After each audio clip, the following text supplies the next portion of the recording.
Kalian pernah nggak masuk ke sebuah rumah kosong dan merasa kalau dindingnya itu seperti punya mata?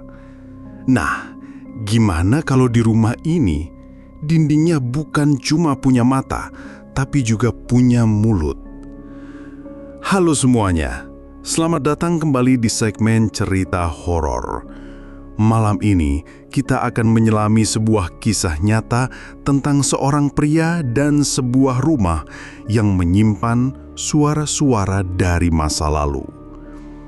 Pastikan kalian dengarkan baik-baik sampai akhir, karena teror yang sesungguhnya bukanlah apa yang kau lihat, melainkan apa yang kau dengar. Namanya Ardi. Seorang penulis lepas yang punya ketertarikan aneh pada bangunan-bangunan tua yang terlupakan. Baginya setiap retakan di dinding atau cat yang mengelupas adalah barisan kalimat dari cerita yang belum pernah ditulis. Suatu hari, ia mendengar sebuah legenda dari mulut ke mulut di sebuah warung kopi di Sukabumi.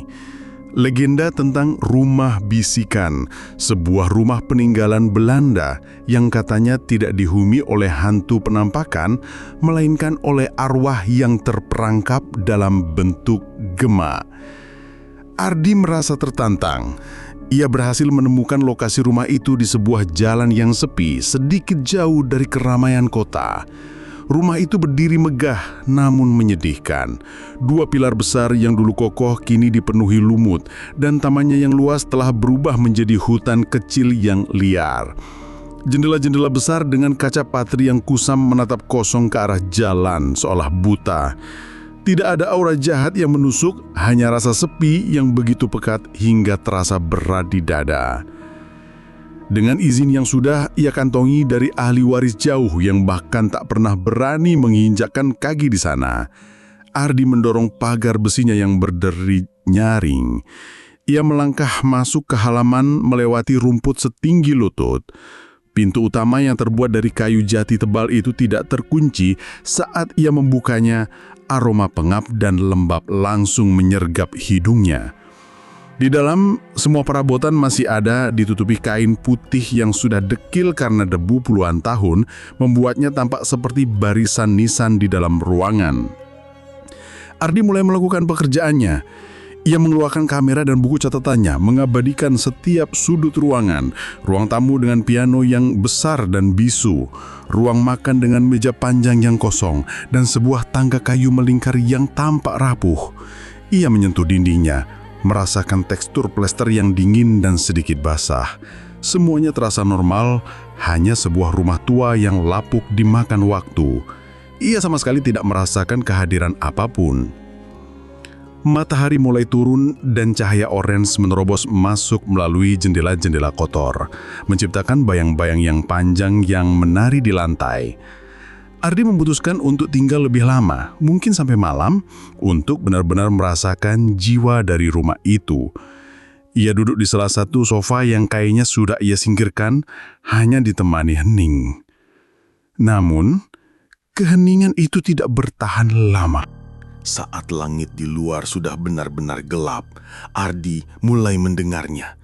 Awalnya sangat samar, seperti suara angin yang menyelinap lewat celah pintu, tapi tidak ada angin malam itu. Suara itu perlahan menjadi lebih jelas. Ini bukan suara tikus atau dicit kayu. Ini adalah suara bisikan, sekumpulan bisikan yang tumpang tindih tanpa sumber yang jelas. Ardi bangkit berdiri, jantungnya mulai berdebar lebih cepat. Ia berjalan ke tengah ruangan, memutar kepalanya, mencoba mencari dari mana suara itu berasal. Suara itu ada di mana-mana sekaligus. Ia mendekati jendela, memastikan semuanya tertutup rapat. Benar, tertutup. Lalu dari mana? Ia menempelkan telinganya ke dinding terdekat, dan seketika tubuhnya membeku. Dari balik dinding yang dingin dan padat itu, bisikan-bisikan itu terdengar sedikit lebih jernih. Ada suara seorang wanita yang sedang menyenandungkan lagu tidur. Ada suara tawa kecil seorang anak perempuan. Dan di sela-sela itu, ada suara berat seorang pria yang seolah sedang membacakan cerita. Bukan suara yang marah atau mengancam. Itu adalah suara sebuah keluarga bahagia yang sedang menjalani kehidupan normal mereka. Ardi menarik kepalanya dari dinding, napasnya memburu. Ia sekarang mengerti. Arwah mereka tidak gentayangan di lorong-lorong rumah. Arwah mereka terperangkap di dalam sana, menjadi gema babi yang terus mengulang momen-momen terakhir mereka. Legenda itu benar, dan ia kini sendirian di dalam rumah bisikan, menjadi satu-satunya penonton pertunjukan audio yang mengerikan ini. Dan malam masih sangat panjang. Rasa takut yang pertama kali mencengkram Ardi perlahan berubah menjadi sesuatu yang lain, sesuatu yang lebih aneh, yaitu rasa penasaran yang mengerikan. Ia bukan lagi seorang penulis yang sedang mencari bahan tulisan, melainkan seorang pendengar yang tersesat di dalam museum audio milik arwah. Ia mulai bergerak, berjalan pelan-pelan di atas lantai kayu yang berderit, seolah takut mengganggu penghuni rumah yang tak terlihat itu. Tujuannya hanya satu, memetakan suara-suara itu. Ia naik ke tangga melingkar yang reyot, setiap pijakannya disambut dengan suara protes dari kayu tua. Di lantai 2, lorong terasa lebih sempit dan gelap. Ada 3 pintu kamar di sana. Ia memilih pintu pertama di sebelah kanan. Di dalamnya ada sebuah kamar kecil, sepertinya kamar anak-anak. Sebuah ranjang besi kecil yang sudah berkarat, berdiri di sudut, dan ada beberapa mainan kayu yang tergeletak di lantai, tertutup debu tebal. Di sini, suara tawa anak perempuan itu terasa lebih dominan. Ardi menempelkan telinganya ke dinding dekat ranjang. Tawa itu terdengar sebegitu dekat, begitu nyata, diselingi suara denting-denting kecil seolah sedang memainkan sesuatu. Suara tawa yang seharusnya membawa kebahagiaan kini terdengar begitu memilukan karena sumbernya telah tiada. Ardi bergidik dan pindah ke kamar seberangnya, kamar utama. Ruangannya lebih besar dengan sebuah lemari kayu raksasa dan ranjang berkelambu yang kainnya sudah robek dan menjuntai seperti jaring laba-laba. Di dinding belakang ranjang, suara senandung sang ibu terdengar paling jelas, melodi yang indah namun syarat akan kesedihan yang tak terhingga. Ardi bisa membayangkan seorang ibu menidurkan anaknya tanpa tahu bahwa malam itu akan menjadi abadi baginya. Di samping senandung itu, ia juga bisa mendengar tarikan napas berat sang ayah, suara orang yang lelah karena bekerja seharian, potongan-potongan kehidupan normal yang kini menjadi rekaman rusak. Semakin lama Ardi berada di dalam rumah itu, semakin ia merasa terasing. Suara-suara itu tidak berinteraksi dengannya. Mereka tidak tahu Ardi ada di sana. Ia hanyalah pendengar gaib dari sebuah drama keluarga yang diputar ulang tanpa henti. Perasaan diabaikan oleh para arwah ini terasa jauh lebih menakutkan daripada jika mereka mencoba menakutinya. Ia merasa kecil, tidak penting, hanya sebutir debu yang kebetulan masuk ke dalam mesin waktu yang rusak. Jam di pergelangan tangannya menunjukkan pukul 1 dini hari. Dan tepat saat itulah, sesuatu dalam harmoni suara itu mulai berubah. Tawa riang si anak perempuan perlahan meredup. Sesekali diselingi isak tangis yang sangat lirih. Senandung sang ibu tidak lagi terdengar menenangkan. Nadanya bergetar seolah menahan kepedihan. Bahkan suara gumaman sang ayah kini terdengar cemas. Ada nada keputusasaan di dalamnya. Suasana bahagia yang tadi didengarnya kini telah terkontaminasi oleh duka. Seolah rekaman itu sedang bergerak menuju bagian yang paling tragis. Ardi merasakan bulu kuduknya berdiri. Ia menyusuri dinding di lorong, mencoba mengikuti sumber suara isak tangis si anak yang semakin jelas.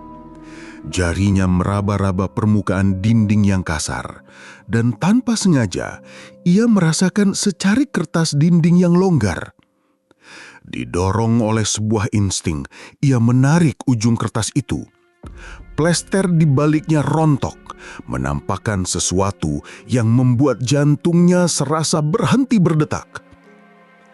Di atas plester dinding yang terbuka itu, ada sebuah coretan pensil. Garis-garis horizontal sederhana yang menandakan tinggi badan seorang anak dengan tanggal-tanggal yang ditulis dalam ejaan lama di sampingnya.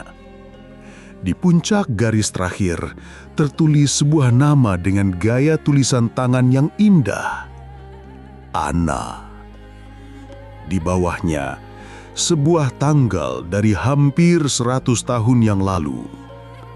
Ardi terpaku menatap nama itu. Anna.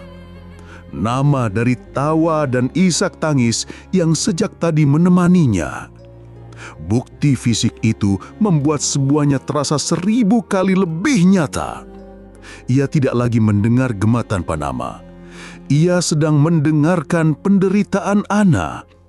Dan tepat saat ia menyadarinya, suara tawa di dalam dinding itu lenyap sepenuhnya, diganti oleh suara batuk kecil yang lemah dan menyayat hati. Tentu, kita lanjutkan ke bagian yang semakin mencekam. Suara batuk itu adalah titik baliknya. Ardi tidak lagi merasa sebagai pengamat pasif. Suara itu begitu nyata, begitu penuh penderitaan, sehingga menembus batas antara masa lalu dan masa kini. Ia merasa seolah sedang berdiri di samping ranjang seorang anak yang sedang sakit parah. Namun ia tak bisa melakukan apa-apa. Ia hanya bisa mendengarkan. Batuk itu semakin sering terdengar dari dalam dinding kamar Anna, diselingi rengekan lemah yang memanggil, "Mama!" Dari dinding kamar utama, senandung sang ibu telah berhenti total. Kini yang terdengar adalah suara langkah kaki yang mondar-mandir tanpa henti, penuh kegelisahan. Sesekali terdengar isak tangis tertahan, suara seorang ibu yang hatinya hancur melihat penderitaan anaknya. Suara sang ayah juga berubah. Tidak lagi gumaman tenang, yang ada hanyalah desahan berat dan sesekali suara benda yang digeser dengan kasar seperti orang yang frustrasi dan kehabisan akal. Suasana di dalam rumah itu telah berubah dari kenangan manis menjadi potret sebuah keluarga yang sedang dilanda tragedi. Ardi merasa sesak napas. Udara di sekitarnya terasa berat dan dingin.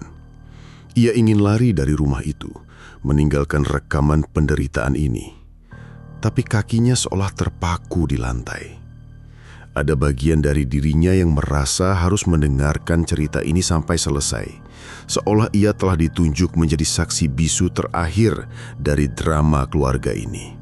Ia berjalan kembali ke ruang tamu di lantai bawah, duduk di sofa yang sama, mencoba memberi jarak dari suara-suara yang semakin intens di lantai atas. Namun, jarak tidak membantu. Dinding-dinding di lantai bawah pun mulai menyiarkan babak baru dari cerita ini. Dari dinding yang memisahkan ruang tamu dengan ruang makan, Ardi mendengar suara percakapan yang tegang antara sang ibu dan ayah. Kalimatnya tidak jelas, teredam oleh tebalnya tembok. Tapi nada suaranya tidak bisa salah. Mereka sedang berdebat. Ada nada putus asa dari sang ibu dan nada penolakan yang keras dari sang ayah. Ardi bisa menangkap beberapa kata dalam bahasa Belanda. Ziekte, penyakit, dokter, dan onmogelijk, tidak mungkin. Ardi menyakukan potongan-potongan puzzle itu. Anna sakit parah. Ibunya ingin memanggil dokter, tapi ayahnya menolak. Kenapa? Apakah karena kesombongan atau karena sesuatu yang lebih kelam? Ardi teringat cerita dari warung kopi tentang wabah penyakit yang merenggut nyawa keluarga itu. Mungkin saat itu kota sedang dikarantina.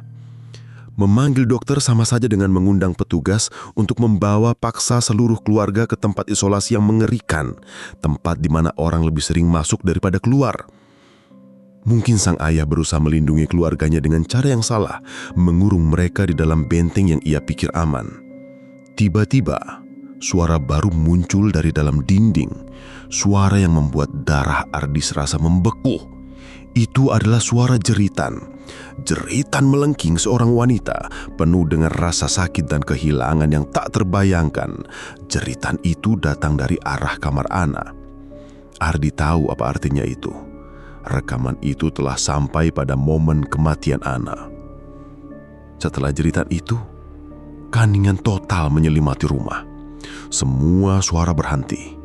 Tidak ada lagi batuk, tidak ada lagi tangisan, tidak ada lagi langkah kaki. Hening. Keheningan ini 1000 kali lebih menakutkan daripada semua suara yang tadi ia dengar.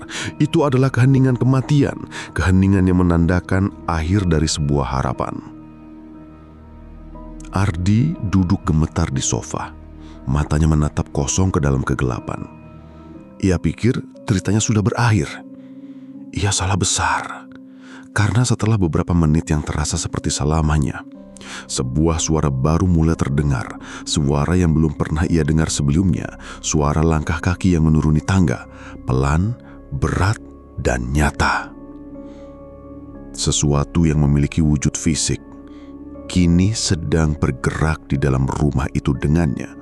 Setiap derit anak tangga yang dipijak oleh sosok tak terlihat itu terasa seperti pukulan palu di dada Ardi. Suaranya berat, menyeret, seolah membawa beban kesedihan seluruh dunia. Ini bukan gema dari masa lalu.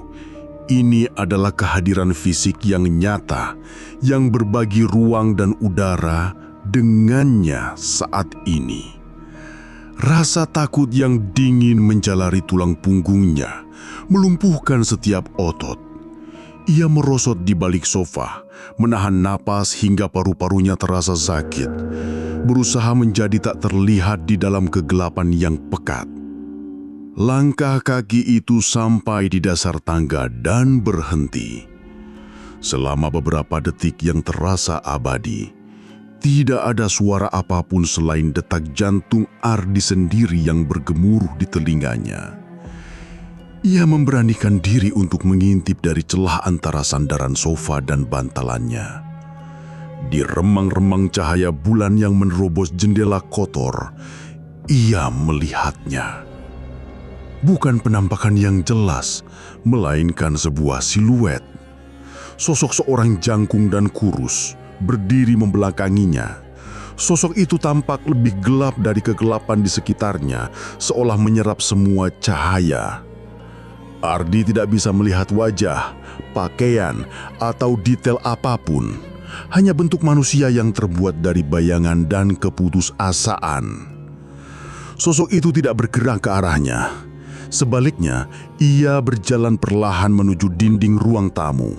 Dinding yang sama tempat Ardi pertama kali mendengar harmoni bahagia keluarga itu. Sosok bayangan itu mengangkat kedua tangannya dan menempelkannya ke permukaan dinding. Kepalanya tertunduk. Kemudian suara baru mulai terdengar. Suara yang membuat bulu kuduk Ardi meremang hebat. Itu adalah suara gumaman rendah, penuh dengan nada serak dan duka yang mendalam. Itu suara sang ayah, tetapi kali ini terdengar hidup, bukan sebagai rekaman.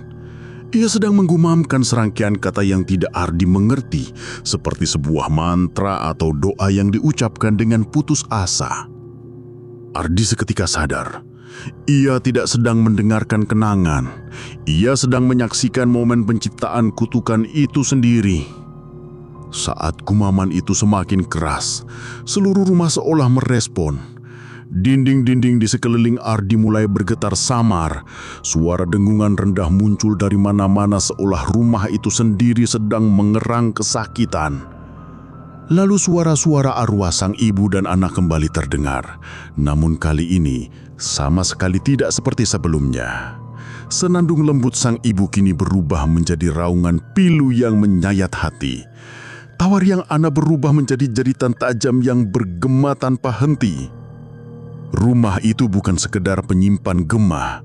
Rumah itu adalah penjara, dan sosok bayangan ayah itu adalah sipirnya. Dalam kesedihannya yang tak terbatas, sang ayah tidak merelakan istri dan anaknya pergi. Ia melakukan sebuah ritual terlarang untuk merantai jiwa mereka pada tempat ini, mengikat mereka selamanya pada dinding-dinding yang menjadi saksi bisu kebahagiaan dan penderitaan mereka. Ia pikir ia sedang mengabadikan mereka, padahal ia sedang menyiksa mereka untuk selamanya.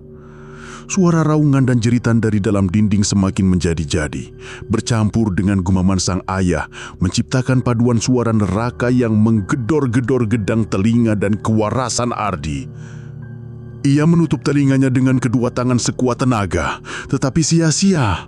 Suara itu tidak masuk lewat telinga, melainkan merasuki langsung ke dalam kepalanya. Pikirannya mulai kacau, terpecah belah oleh badai penderitaan para arwah.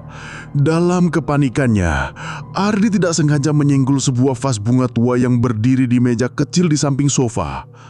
Vas itu jatuh ke lantai dengan suara pecah yang nyaring, membelah kebisingan gaib itu untuk sesaat. Gumaman sang ayah berhenti. Raungan dari dinding berhenti. Jeritan dari dinding berhenti. Hening. Lalu dalam keheningan yang mematikan itu, sosok bayangan di depan dinding perlahan-lahan dengan gerakan yang kaku mulai memutar kepalanya. Wajahnya yang kosong dan tanpa rupa kini menghadap lurus ke arah sofa, lurus ke arah tempat persembunyian Ardi. Sosok itu tahu ia ada di sana. Waktu seolah berhenti. Mata Ardi terkunci pada sosok bayangan yang kini menghadapnya. Ia tidak bisa lari, tidak bisa berteriak. Seluruh keberanian yang tersisa di dalam dirinya telah menguap. Sosok itu mulai bergerak, meluncur tanpa suara di atas lantai kayu, mendekatinya.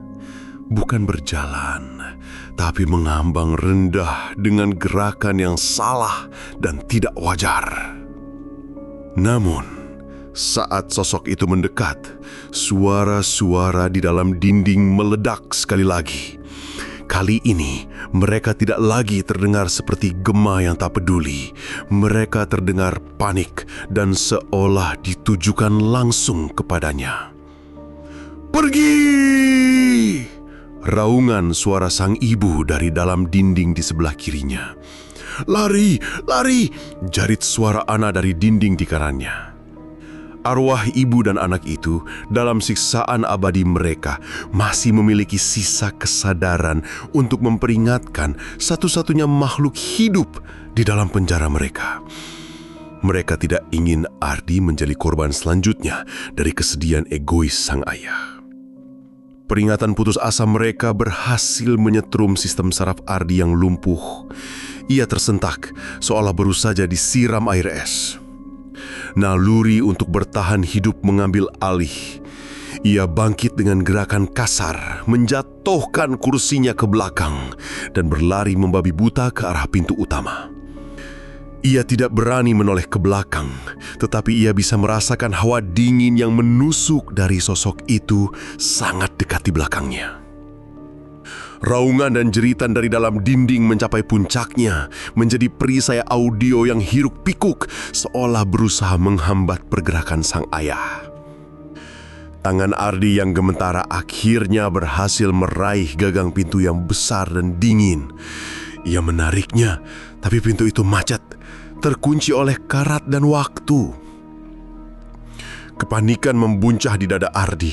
Ia menarik dan mendorong sekuat tenaga. Bahunya menghantam kayu jati yang kokoh itu. Di belakangnya, ia bisa mendengar keheningan yang semakin mendekat, pertanda bahwa sosok itu hampir mencapainya. Dengan satu tarikan terakhir yang didorong oleh adrenalin murni, engsel tua itu mengerang protes, dan pintu itu akhirnya terbuka. Ardi tersungkur keluar, jatuh berlutut di atas tanah basah dan rumput liar di halaman depan. Ia tidak berhenti.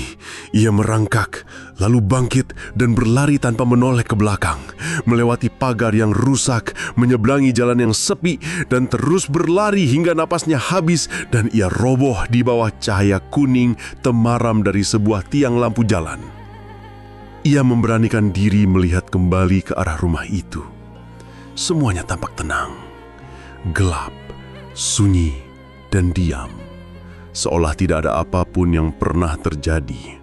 Seolah jeritan dan tangisan yang baru saja merobek kewarasannya hanyalah mimpi buruk. Rumah itu kembali menyimpan rahasianya, menarik kembali semua suaranya ke dalam dindingnya yang dingin.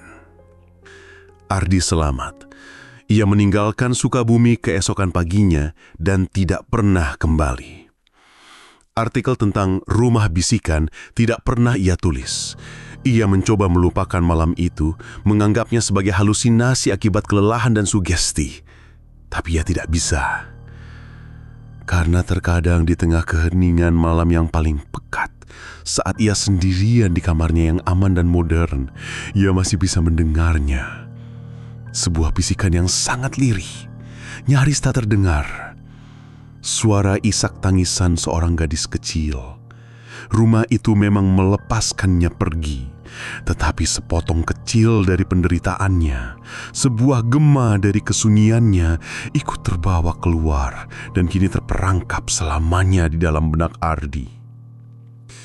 Jadi, kalau lain kali kalian dengar suara aneh di rumah yang sepi, coba pikir lagi, mungkin itu bukan cuma angin. Terima kasih sudah mendengarkan sampai akhir. Jangan lupa tinggalkan komentar di bawah tentang apa yang akan kalian lakukan di posisi Ardi. Sampai jumpa di cerita yang lebih gelap berikutnya. Tetap waspada.